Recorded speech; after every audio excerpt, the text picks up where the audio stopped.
yan, basahin mo. Saan? Oy, thank you tol ah. Ano yan? Ako po, boss. Taogama tatay at nanay ko po. And try ko po magsabi kay mama na mag-TST ako.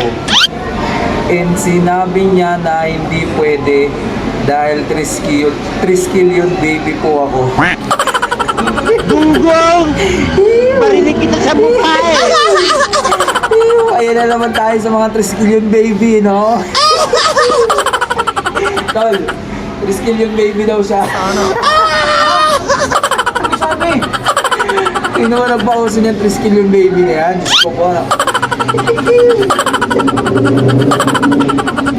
Tol, ikaw na nga ako mausap dyan. Wala. Wala ka dyan. Ang gagawin mo dito,